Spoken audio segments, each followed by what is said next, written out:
Hi. If y'all would feel comfortable, y'all are welcome to come up to the front in the middle over here, get a nice little group going. But it's lovely to see everyone this evening. Good evening, everyone. Hello. Welcome. Whoa. Thanks, Cameron. I love hearing my voice come back at me. It's really great and super comfortable. My name is Kelsey. I'm the events coordinator at Tombolo Books. We are not currently at Tombolo Books. We are at Allendale United Methodist Church, one of our very good, wonderful community partners who have been so generous to offer up their space to us on numerous occasions. And tonight, here for the launch event for Queer and Fearless by none other than Mr. Rob Sanders. Please give Rob a round of applause. We're so lucky to have such incredible authors in the community, and especially queer authors who are writing queer stories, especially in this time here in Florida. So I just feel very honored to be here celebrating this book with you, Rob, and we are just so grateful for all of your support. And we want to welcome all of you. And before we get started, I want to welcome up our other community partners for this event, Equality Florida, who we are doing a silent auction for in the back. Rob put together these beautiful gift baskets in the back of the sanctuary over here. He's saying beautiful is a relative term. I think they're beautiful. Please go back there.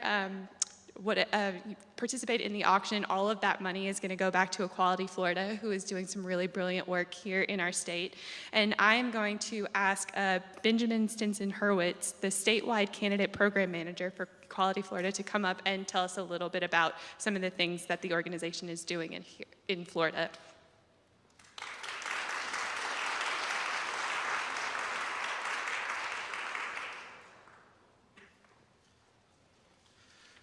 Thank you, everyone, for being here, and thank you, Rob Sanders, for naming us the beneficiary this evening. My name is Benjamin Stinson-Hurwitz. I use he, him pronouns. I grew up being co-parented by a lesbian couple in the Bronx and a gay couple here in Gulfport. This work for equality is in my blood, and I want to share with you some of the work that we are doing this year and talk to you about what you can be doing to help. So we're going to play a video right now to show you some of our successes and what's been happening this year. When the extreme right lost on marriage equality in 2015, they needed a new target of hate to re-energize their base. So they threw everything at the wall. And what stuck? Attacks on transgender kids. Ron DeSantis jumped on a lack of familiarity with trans people as something he could weaponize and launched an all-out assault on our rights and freedoms, pushing an extreme agenda of censorship and government intrusion to serve his personal political ambitions. We warned the nation about the dangers of DeSantis' agenda as he introduced Don't Say Gay or Trans and bills to ban books and gut public education, launching our first ever cable TV ads to raise the alarm, making his slate of hate an international story. In 2023, his legislature expanded his Don't Say Gay or Trans bill and passed more than 6 anti-LGBTQ laws. Floridians came together to stop him for 225 advocates at our Pride at the Capitol kickoff. Thanks to trans activists and allies, we defeated HB 1639, the most dangerous piece of anti-trans legislation yet. We stopped 21 of the 22 most extreme anti-LGBTQ bills our state's ever seen. We even passed the first pro-LGBTQ bill in recent history, PEP Access, which helps Florida move toward ending the HIV epidemic and reducing HIV stigma. And we celebrated a historic settlement in the challenge against the Don't Say Gay or Trans law that nullified the worst aspects of the law. In fact, DeSantis is furiously backpedaling away from his book banning bill. DeSantis abandoned Florida, and the nation rejected his extremist censorship and book banning agenda. When he returned to Florida, we rejected it as well. The momentum isn't just shifting, it has shifted. The tide is turning because we are turning it. The work is hard, but with you standing with us, it's possible. The wind is in our sails, and we need all hands on deck. Join us.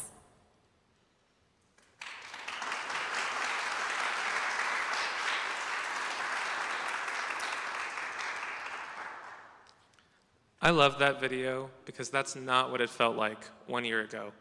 1 year ago, after the expansion of the Don't Say LGBTQ bill, prides were shuttering, school boards were removing their LGBTQ support guides, teachers were afraid of being fired, and books were being banned. We got to this place because of unprecedented levels of thousands of volunteers across Florida coming up together and fighting back. And who are those volunteers? They are people in this room. They are you. They are the people that stood up in the face of this hate, came to Pinellas County School Board meetings, and fought back against these book bans and all of these attacks. That is why we are turning the tide, because of all of us. So the next step that we are asking for folks' help with is we're making a pivot to turn out the most, to turn out voters that care about inclusivity and fairness this election cycle. We need everyone's help for this turnout movement, to join the movement, to step up right now. And I have two asks for everyone in this room. You can do either one. One is go to equalityflorida.org, join our mailing list. You will get emails and get communications for any volunteer activity we are doing, anything that you can do to join the movement, or you can sign this petition that is at the back of the room at the silent auction.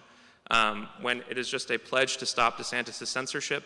When you sign that pledge, you are saying that you're going to stand up, and you join our lists. If you click the box, we will reach out to you about any volunteer opportunities, and you will be able to join the movement and help with more victories like these in this. Thank you, everyone, for being here, and thank you, Rob, for naming us your beneficiary this evening.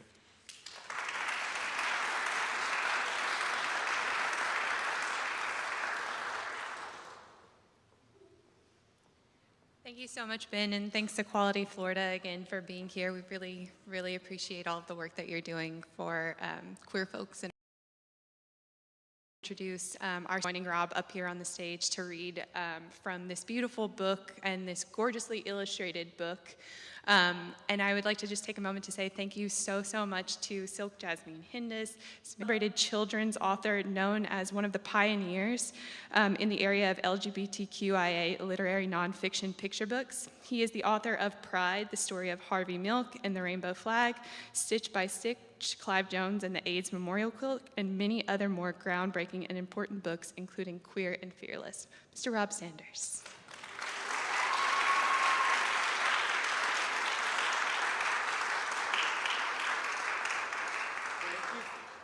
Thank you, Kelsey, and thank you, Tombolo. I like to brag to say that when Tombolo first opened, I don't know when that was, probably 2018-ish, I had the honor of being their first event that they ever hosted.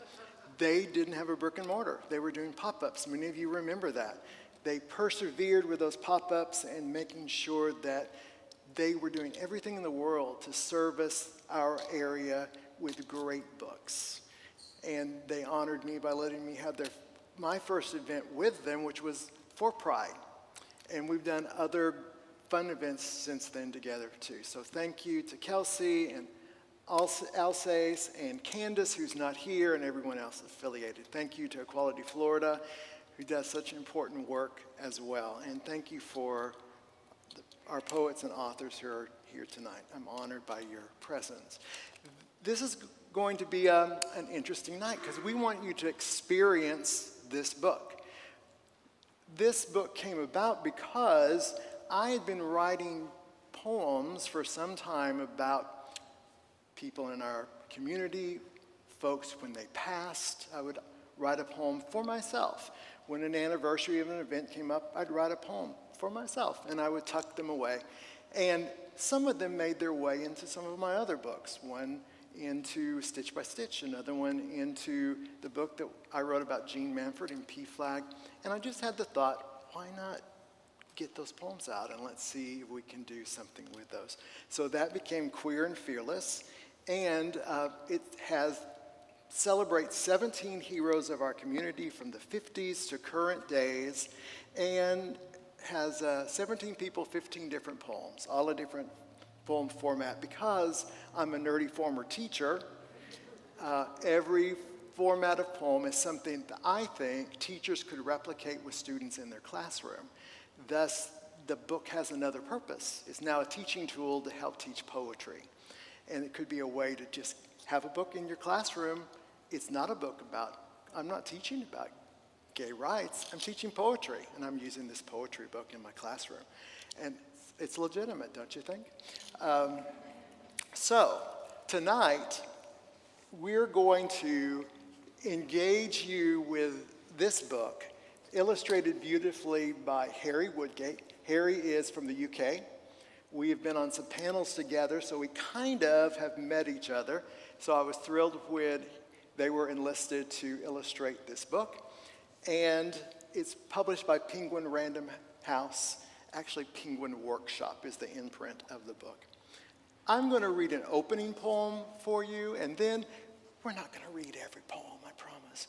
But I'll let you know about each of the heroes, give you a little synopsis of each one, and then we will intersperse in the evening some of the poems about some of those heroes. This is the opening poem.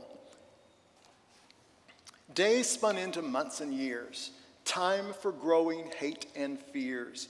Earth went round and round the sun, hard-fought battles, lost and won. Listen, hear a quiet song. Voices whisper, this is wrong. Some thought it could never be, equality they longed to see. Barely heard above the breeze, whistling through the distant trees, new words rolled in with the tide. You are you, don't run, don't hide. Walking through the closet door, won't be silent anymore. Voices calling brave and loud. We are here, we're gay, we're proud.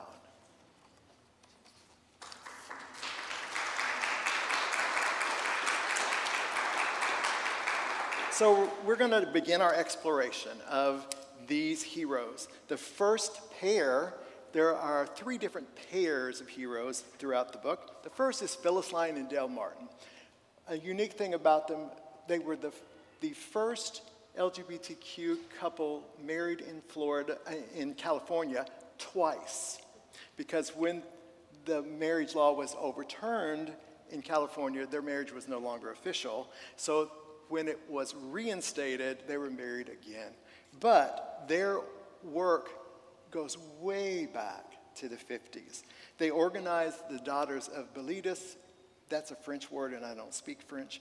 But was a social club for lesbians, the first of its kind for anyone in our community, first organization in our country and probably the world like that. Later, they published, in 1956, they began to publish The Ladder, which was the first magazine for anyone in our community, a lesbian magazine, which became a very political magazine over time. They were feminist, they were activists all through their lives. Next, Jose Sarria. In 1962, Jose was the first openly gay candidate to run for political office. Now, those of you that were alive in 1962, there are some of us in the room, can you imagine someone doing that? Jose was a female impersonator. That was his term for it. He sang opera parodies to protest the treatment of LGBTQ people in San Francisco.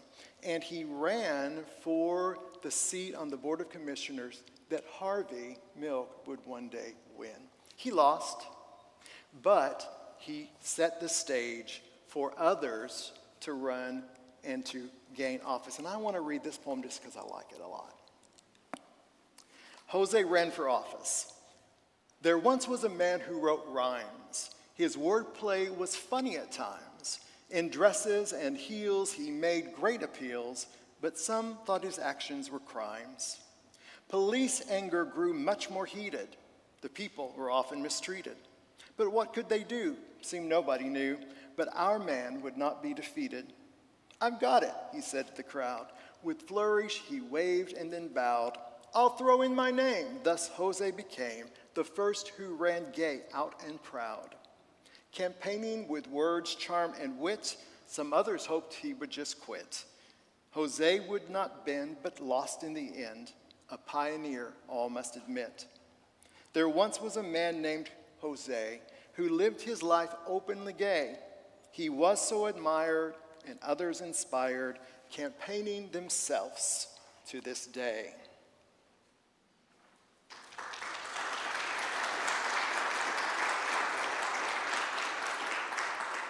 Next is Bayard Rustin, and you maybe have seen the biopic about Bayard on Netflix that the Obamas were executive producers on. Bayard was a gay black man in the 60s. He's credited for introducing Dr. King to peaceful, nonviolent protest. He also planned the 1963 March on Washington for Jobs and Freedom, where Dr. King delivered his I Have a Dream speech.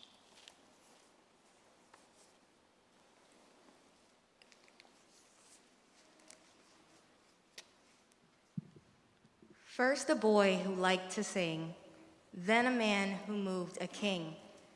Traveled to a far-off land, studied protest there firsthand. Knowledge gained, the man returned, shared with King what he had learned. Side by side for civil rights, peaceful without any fights. Planned a march on Washington in the blazing August sun. People poured into the mall, seeking rights for one and all. At the march, strong voices grew.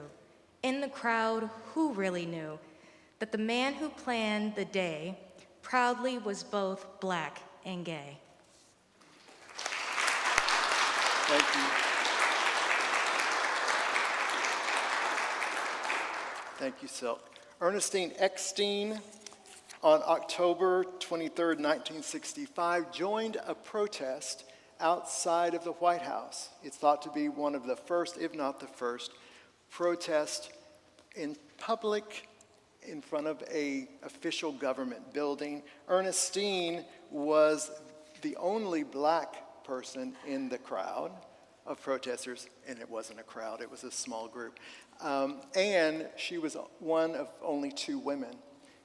She went on to have other notable actions in her life and ended up not being as vocal and loud and out in the world after she did a lot of these things in her younger life. Next, meet Stormy De Rivera. Stormy was at the Stonewall Inn the night of the Stonewall Uprising, which was June 28th of '69. Though she never claimed it herself, many said Stormy inspired and maybe even started the uprising.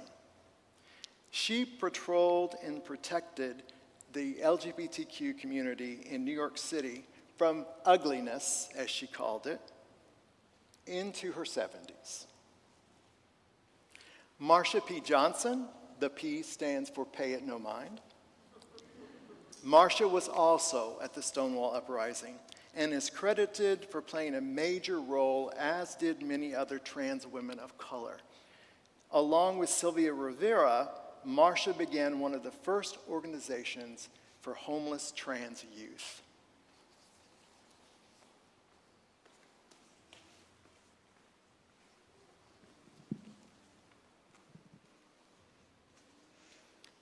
A drag queen, transgender, both, she declared. Combing the streets, dressed in thrift store finds, everyone saw Marsha P. Flowers cascading, gowns, dresses flowing, her wig pulled into place. Injustice she witnessed, jail she endured, kindness she spread as she went. Living on streets, minding her business, not looking for trouble, others pointed instead. Pay it no mind, quite simply was her reply. Riots broke out, Stonewall the sight, transgender folks right in the middle. Unafraid, she stood up, voiced her opinion freely for weeks, months, and years. Then, extinguished, gone, yet still remembered, Marsha P's zest-filled life.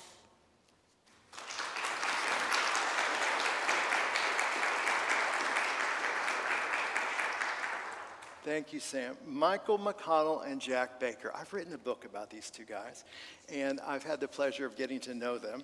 Michael and Jack were the first same-sex couple legally married in the United States on September 3rd, 1971. Jack, who was a law student, found a loophole in Minnesota law which made it possible. And though their county never recognized their marriage, it was official. It was signed, their marriage certificate was signed and verified and filed, which was all that it took to be legally married. When the Supreme Court made the SCOTUS marriage equality decision, they cited the case of Michael and Jack, which had also made its way to the Supreme Court years before, and said it was settled forever. They're still married today. In September, it will be their 53rd anniversary. Tyler's not here yet, but when Tyler does arrive, we'll just save that poem so we can read it. As we move on, we'll get to some names you might have heard of. Harvey Milk was a businessman, a community organizer, and a voter organizer in San Francisco. Harvey brought unlikely groups of people together for shared concerns, like union workers who drove beer trucks with gay activists in the LGBT community. He planned a boycott of a beer brand to make that happen. So on November 8th, 1977, he was elected to the San Francisco Board of Supervisors, that office Jose ran for, after 4 attempts. Perseverance. He was later assassinated along with Mayor George Moscone. Gilbert Baker. When Harvey asked Gilbert, what could we use for a symbol for our community, Gilbert came up with the idea for the pride flag or the rainbow flag. He spearheaded volunteers, they dyed fabric, they cut it, they sewed it, and they made the first pride flag, which was 8 colorful stripes. It flew first on, get this, June 25th, 1978, 46 years ago today. Cleve Jones. Had the pleasure of getting to know Cleve. He was a community organizer for years and years and worked as an intern for Harvey Milk and was the first person on the scene when Harvey was assassinated. Cleve had the idea for and led the creation of the Names Project AIDS Memorial Quilt. He continues to be an activist to this day. Pauline Park. Pauline works to protect trans people from discrimination at work, school, at their doctor's office, in hospitals, and elsewhere. In 2002, Pauline led the campaign to include trans rights in New York City's human rights law, which has served as a blueprint for other communities.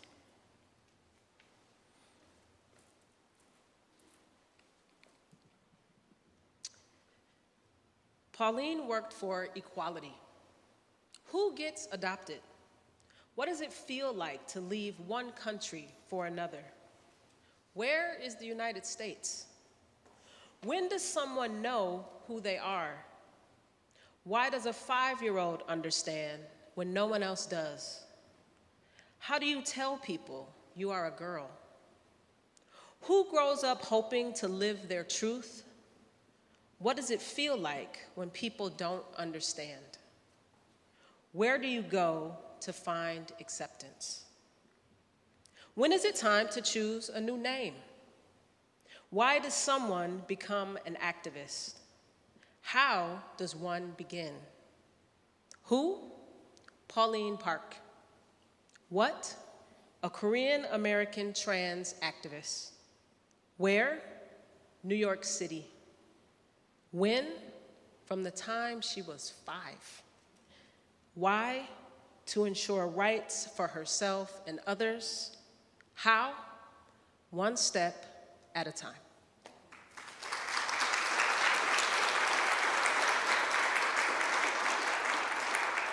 Thank you, Sheree. Can I just say how powerful it is for me to hear your voices?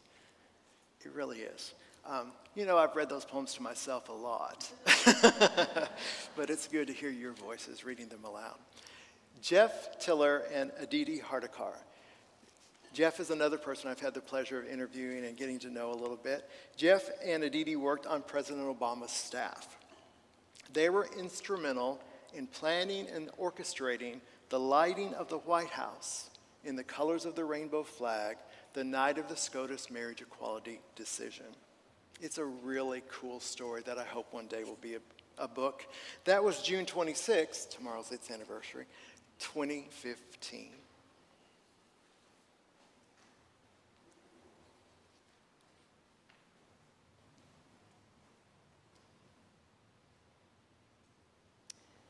Jeff and Aditi lit a rainbow. Marriage equality, hot debate. Loving couples had to wait. Could the White House glow with pride? What would happen if no one tried? Questions, ideas in a meeting, one idea quickly fleeting. Would a decision at last be made, or would hope begin to fade? One man walked out from that meeting, talking, texting, and then tweeting. Who will make it real, this dream? Allies, partners joined Jeff's team. Aditi stepped up, and others did too. Plans were made, the excitement grew. Would the judgment soon be made? Could the president's mind be swayed? June 26th, the ruling announced. Marriage equality was pronounced. Could the White House show the display? Would the president give his okay? Daytime slowly turned to night. North portico transformed with light. Rainbow shone upon the wall. Marriage equality, now for all.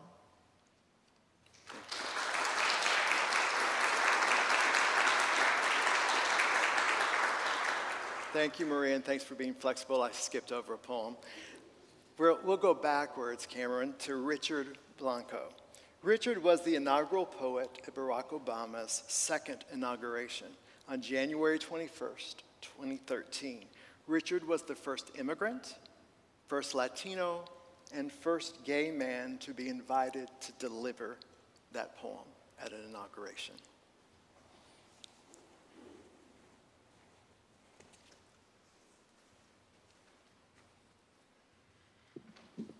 Richard read a poem. He was one immigrant, one Latino, one gay man, one poet. Richard wrote a poem for a president, a poem for a nation, a poem for his mother, a poem for his husband, a poem for all of us. Richard read a poem to read to the president, to read to the nation, read to his mother, read to his husband, read to all of us. One sun, one sky, one people, one immigrant, one gay man, one ground, one country, one poem, one Latino, one poet.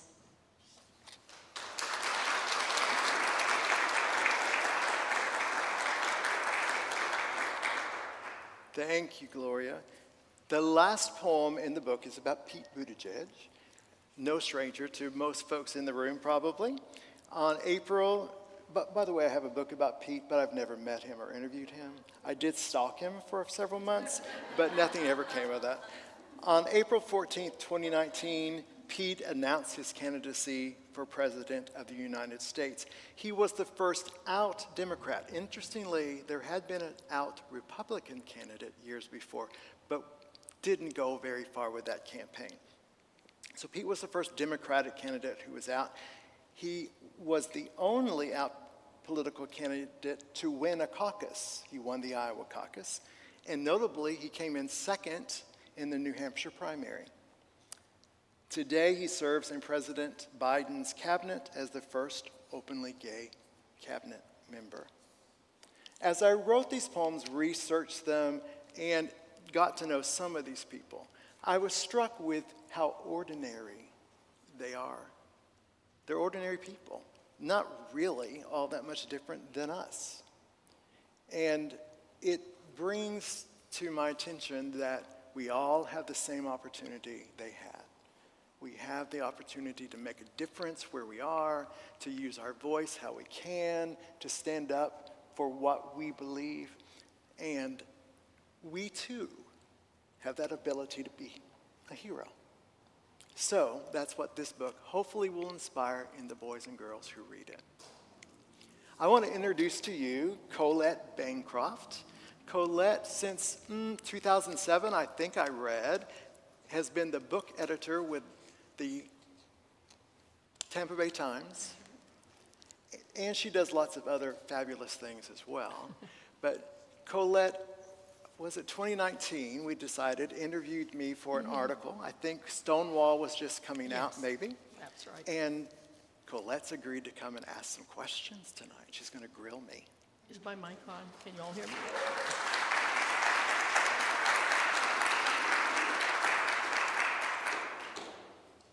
Thank you, Rob, and thanks for thinking of me. It's a pleasure to be here, and it's a pleasure to see all these people here. I always love to see people show up to talk about books and hear about books, and especially books like this that are, speaking of queer and fearless, that have this kind of purpose. And we did talk in 2019, and you were about to publish Stonewall, the history of Stonewall. And I'll come back to that. I wanted to talk a little bit first about, you started writing books for kids. You were a teacher for many years. Yes. And taught kids and started writing books for kids because I think your students said, well, where are the books you've written? That's exactly right. And so you said, well, I guess I'll write some. And at first you wrote fiction, picture books for kids that were fiction, but you decided to start writing nonfiction for little kids, and particularly history and biography, or kind of combinations of that, and to write about LGBTQ subjects. And I wondered if you could talk just a little bit about the challenge of writing history and biography for young kids. It's very different from, writing a 500-page doorstop biography for adults. How do you structure them and conceive them for children? I wish I knew the answer to that. But an editor friend of mine has said that a nonfiction children's author has to procure the scenes that they want to use to tell the story they intend to tell. Obviously, I can't tell everything about someone's life, Yeah. And I'm selecting that LGBTQ topic to talk about because that's what's important to me and what I want to communicate. So you make a little bit of a judgment as an author about what you're going to write about, and then you select those scenes. That's usually my first drafts are long and boring because I regurgitate everything I've researched. Then it takes time to figure out what's the real entry point here. What would draw kids in? Why would they even care? And that's the real craft of the book, I think. Yeah, it's always revision and reduction, I think, with almost any kind of writing. And I think especially for children's books. Agreed. As you say, because you have to, know far more if you've done your research than you can fit into a very slim book. The beautiful thing about nonfiction for kids is that you have that magic back matter too, where you can put some of those other things that you just don't want to lose. You want to make sure that that's saved and communicated, but it doesn't have to be part of the story. It can be additional information. Yeah, and it's done very skillfully in this book. You have the poems, which are so readable, and for reading out loud, especially, as and all these wonderful readers have demonstrated. But you also have those little side panels with, you know, the facts and the dates and the numbers in them, and so that a teacher reading these books to kids or a parent reading them can, if the kid says, well, when did this happen, or what, you know, it's there. And I thought that really, I guess, grows out of your experience as a teacher, you know, what an adult will need to open the story up for kids who do have questions. Yeah. And I would call, or it would, the kind of book that this is would be called browsable nonfiction. Because a kid can open up and read anywhere. Right. You could choose any poem to read. You could say, I don't really like poems, but I want to read biographies, the little bios. They over can here. read that. And I can skip around and read whatever I want to read. I can just look at the illustrations. So there are lots of options, which is great for a teacher Yes. or a parent or a librarian, because then that opens up your audience of readers. Yes. That can find what is enjoyable, engaging, entertaining, interesting to them. Yeah, because kids learn in so many different ways. Exactly. Yeah, that you want to give them as many entry points as you can. You mentioned the illustrations, and all of your books that I've seen have just wonderful illustrations. You know, you could just look at them and not read them and enjoy them. And this one in particular has just very lovely, inviting illustrations. How do you collaborate with illustrators? I talked to one very, very famous children's author, Kate DiCamillo, about this. And she told me that the book that she had just published at that time, which was a picture book, that she had never met the illustrator until they were finished. And not even communicated. It all happened, you know, her editor, the production manager, the designer, and I wondered, and I was flabbergasted by that. Is that how you've done it, or has it been different?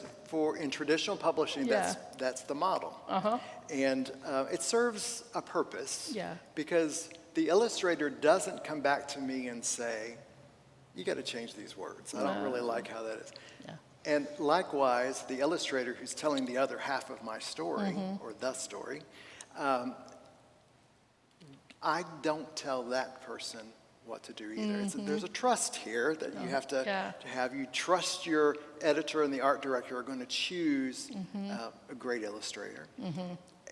You do get involved as a writer in some ways. Yeah. I've just yesterday was looking at 3 possible illustrators for another project. So I get asked my opinion. Yeah, you do have input into what illustrator is chosen. I get to see sketches and I get to see color art.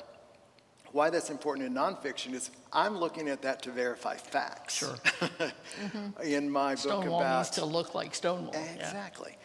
Or in my book about Albert D.J. Cashier, a Civil War transgender soldier, there was a flag on Albert's casket which had the wrong number of stars. That's kind of important. Yes. So that's kind of thing I get to weigh in on. Yeah. And I've always been pleased, beyond belief, really, with the products that have come out. And some of those illustrators have become friends after the fact as well. Yeah, it's interesting to me that the form that collaboration takes, because in children's books especially, that the illustrations are so important. So, yeah. I usually don't even write notes for the illustrator. I just kind of trust. And you will find things in Stonewall, which is illustrated by Jamie Kristoff. We did a great launch of that book together, which was really fun. We got to go also to New York City to the LGBT center there. But Jamie did research beyond what I did. Wow. He has pictured when the police are breaking into Stonewall, you see a foot on top of a brochure. It's a brochure that was very secretly passed around in the LGBT community of safe places to go and to be. He had researched and found that and put that into the illustration. A kid will never notice that. Yeah. But that layer of detail is amazing. so meaningful. Yeah, it sounds like whoever whatever process they're using for choosing your illustrators, it worked. It's working. Yeah, that's great. You mentioned that you're looking at illustrators for another project. What is the next thing you're working on? Well, I have 2 books coming out this year, so they're kind of finished. Yeah. I have a book coming out in July called We Are a Class, which is a celebratory book to read about everyone in the room, how we're all different, but we all belong here together because we're a class. In December is a friendship book called In Between. It's about those in-between moments, in between this happening and this happening, there's this special little moment that can happen. Next year I have a book coming out about called Book Comes Home, which is the journey of a banned book back to its place on a library shelf. That sounds... Fiction, but may it be fact as well. Yeah. Well, that's a great segue into what I wanted to talk to you about. When we talked in 2019, 5 years ago, I went back and read that interview to prepare for this, and you had just written Stonewall, and we talked about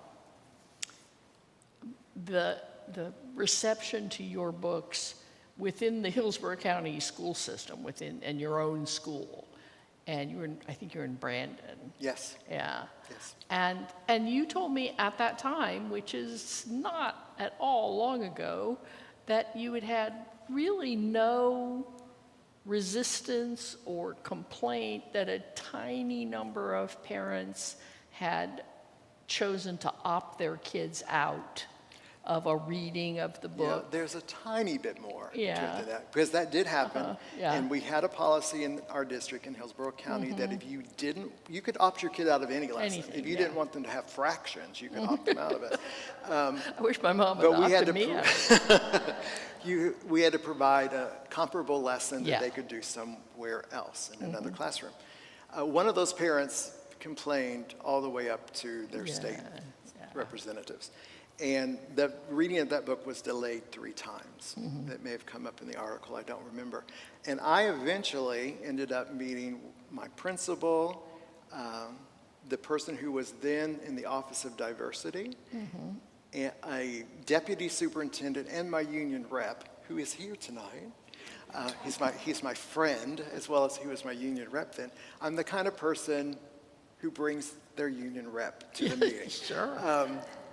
But a long conversation, and the Office of Diversity wasn't very diverse in their thinking. But finally, this old man who had been in the district for years said, wait a second, are you saying that she doesn't want anybody to read this book? Well, she can make that decision for her child, but she can't make it for other parents. Now, he's passed, I'm sure he's retired now, or not in the district, but that was a very logical way to approach that situation. And we moved on. The parents got their opt-out. The other children whose parents didn't, weren't concerned or alarmed, got to experience the book, and we moved on. Yeah. Very different today. Very different, yeah. That was what struck me when I read about it, was that then just the fact that one parent took it all the way up was unusual, was the exception, Right. rather than something that you had to brace yourself for, that you had to expect. Right. And I wonder if you could talk a little bit about that sort of sea change. Yeah, as I was telling you earlier, I took early retirement at the end of 2020. I was at a place I really wanted to focus on my writing. I thought I could make it work financially if I went ahead and retired. And it was the end of that COVID year. So I retired. If I was still teaching, I really don't know what my life would be like. You know, I don't know that if I would have lost my certificate by now. For the books that would have been in my room, or the things I'd be wanting to say or do. And I really, my heart breaks for teachers and educators today. I had a very, very supportive administrator. But today I don't know that she could be as supportive as she was. she was given that freedom Yeah. to support her staff. I don't know that that would be the case today. It's a huge change, and I'm confident that one day the pendulum will swing back, but I just don't know how Yeah. far away that day is. Yeah. Are your books still in the schools? It depends. First of all, it depends on the librarian. A good thing about banned books, if there is, PEN America did a study of banned picture books. We mostly hear about novels. They get banned in larger numbers. But they did a survey of banned picture books, and Pride was tied for first place among banned books. Now, the good thing about that means that was in library collections, because you can't ban something you don't have. It's not there. So that's a positive. Some librarians were being thoughtful in bringing that book in. Yeah. It all is going to depend on your district. It's all going to depend on your librarian. It's all going to depend on your administrator. Whether you keep those books and you keep them on the shelves where they always have been, whether you keep them in a special section, which is in itself censorship, right? Or if you remove them totally from the library. It depends totally. And librarians and teachers with their classroom libraries are concerned. Yeah. You have to scan barcodes. Did you know that? You have to scan barcodes. Some teachers have hundreds, if not thousands, of books in their library In their that they bought classrooms. with their own money over the years. They have to scan them to make sure then give that list to a librarian who has to check a list to make sure they're approved. Yeah. But we're being told that we're not censoring books. Well, of course we are. But better days, as we're hearing from Equality Florida, better days. Yeah. Do you continue to get the kind of support you've had from your publishers? Yes, I think so. Now, publishing's a business, so Yes. and publishing has a lot of rejection. Yes. Every writer in this room can attest to that. More rejection than acceptance, or so you never really know why someone passes on a project. But I've always felt that people were receptive to what I was writing. If they do reject something, they say, we want to see more from Rob. They don't have to say that kind of thing. And those who do publish seem to do so enthusiastically. They put a little bit of money into promotion. They do some of those things. Yeah. So I think for now that publishers are still very supportive. If banning and all that continues and sales decline, who knows? Yeah. But at this point, I think the intent, the heart of publishing wants to make sure diverse books for everyone are out there, that every kid can see themselves in a book. And did you start writing these books for kids because when we're about the same age, and I am guessing that when 105. You're 105 also? You're 105 also? Yes, I am. And we're holding up pretty well, I think, for that. I am guessing, as a boy, you didn't see yourself in books in a lot of ways. That No. you didn't see, you might have seen other aspects of your personality, but you didn't see gay characters in books No, when and you were a boy. as a boy, I was probably in middle school, junior high as we called it, before I had a sense of that I was different. I didn't have role models on TV or in books that I even knew the term gay. I didn't hear anybody in my church say anything bad about being gay, but that means they weren't saying anything. Yeah. So what's worse than hearing something bad is being so awful you can't even be spoken about. Yeah. But as a boy, elementary boy, I never saw fat sissy boys in books. Boys who liked art and would swing in the swing and sing songs in the backyard. I didn't see books about those. That was me. I didn't see books about me. Yeah. And then consequently, as I grew into a young man who was gay, I didn't see those characters either. Yeah. And you actually worked, before you became a teacher, you worked for a long time in Christian publishing. For the Southern Baptist. The Southern Baptist. It's even worse. Which Yes. I'm guessing Yes. you were in the closet during I was in the that closet. job. I'd gone to, after I got my elementary ed degree, I went to seminary. And I went to seminary as a bargain with God. I told God that I would work for him all my life if he would make me not gay. And as I told people years later, I realized God never shook on that. So I was trying to keep my end of the bargain. But no, it was a long and torturous kind of experience, really. Yeah. Any of us who've lived in duplicity like that know how exhausting that is. Yeah. But yeah, worked for the Southern Baptists for many years, through my Yeah. 20s, 30s, and early 40s. Sheesh. Yeah. Well, And look, I survived. yes, you did. Well, you survived and thrived.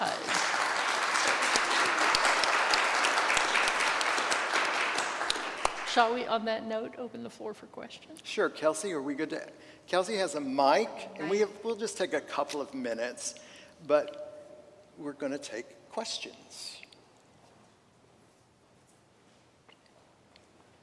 I was wondering, I noticed in the opening poem, you changed the word equity that's on the page to equality. And I think you did that when you read it to it was on a television broadcast a few days ago. It was really interesting because I don't know if that was deliberate or you just like the rhythm of it better or if there was No, something. I'll tell you what I was focused on was that on that television broadcast and here, I said new worlds instead of new words each time. That's what I was focused on, and I still did it even though I was focused on it. So what word did I say? Equity, and I think you said equality, but I mean, it's not, I just wondered if that was in a reaction to diversity, equity, and inclusion. Some thought it could never be equity they longed to see. And I said equality? Yeah. They're kind of different, really. And the word equity was chosen intentionally. We'll just blame it on age and poor vision. And poor vision. Equity is certainly the stronger, better word, I think.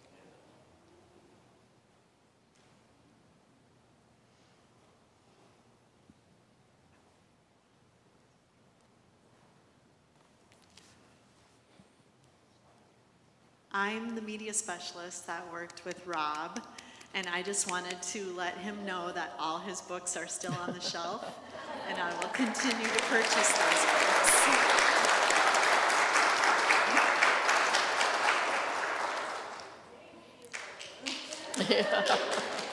So give me 30 minutes to compose myself. That's Beth Howe, who has been at our school, Men's Elementary, before I got there, and continues to be this wonderful librarian. Thanks for making books available, Beth.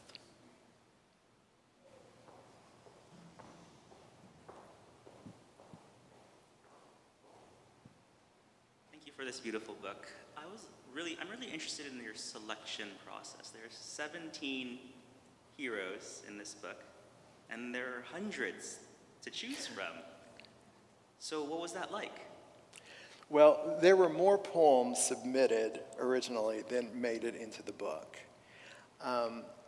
The first round of selections, I guess, the editor was looking at the poems she liked best, that's fine. But I said, my thing was, yeah, but you now have all white people. That doesn't represent our community. Or you have a bunch of gay men, which we still have a bunch of gay men, which doesn't represent the whole community. So we had to go back and forth on that. And I would write some new poems to say, so could we use this poem so we could keep this person? The poem that I still long for to be in this book was about Kathy Kozanchenko and Elaine Noble, who were the first out people elected in the United States. Kathy in Minneapolis, I want to say, to the city council. And then shortly after, like a couple of months later, Elaine Noble to the state legislature in Massachusetts. So I wanted those people represented. We talked about the guy who ran for office first, and Harvey. Well, and so many people say Harvey was the first person elected. No. There were others even besides those two strong women. So there were poems left on the cutting room floor, but maybe those poems can come again into another collection. Queer and Fearless, Volume 2.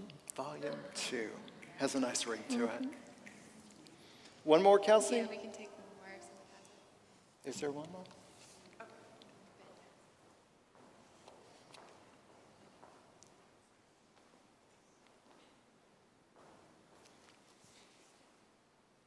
Thank you again.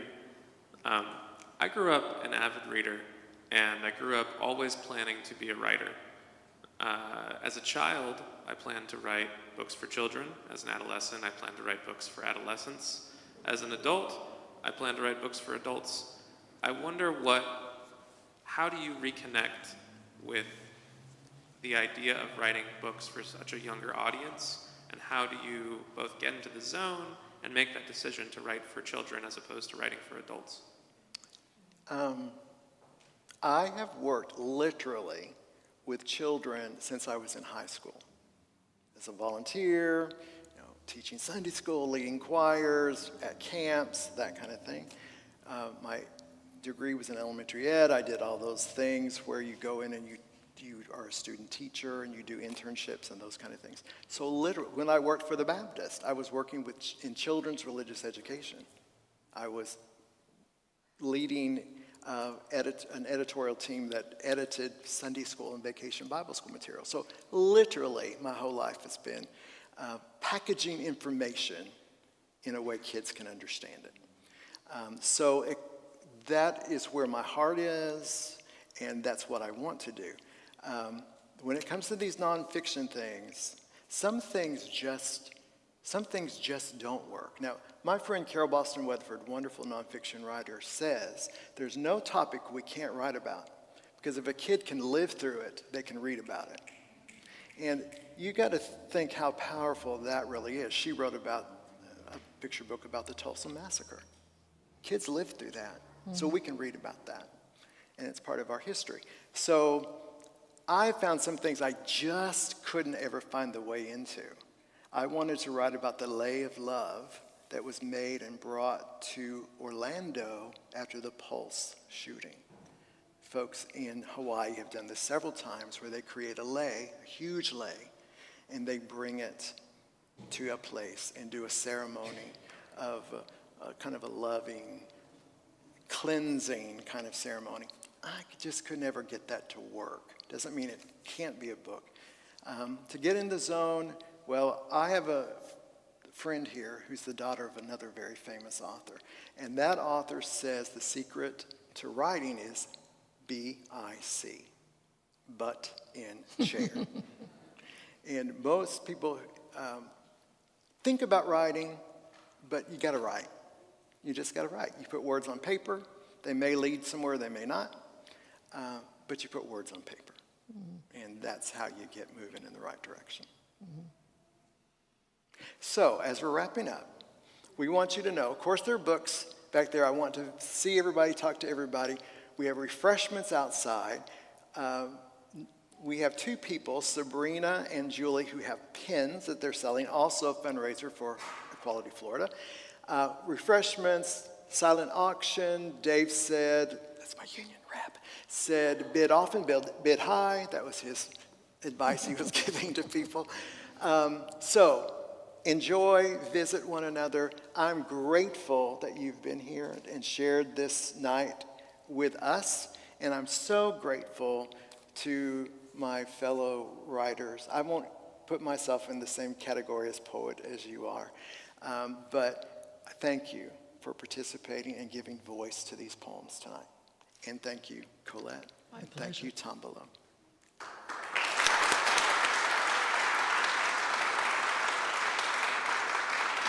I just want to echo Rob in saying thank you all so much for being here this evening.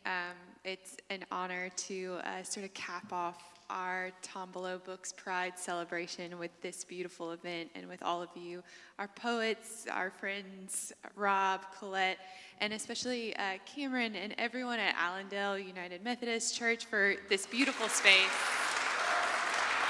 They really are such a light in this community, and we're so grateful to everything that they do, and to Equality Florida for all of your amazing work. Thank you all so much, and I hope you have a wonderful evening, and happy Pride, everyone.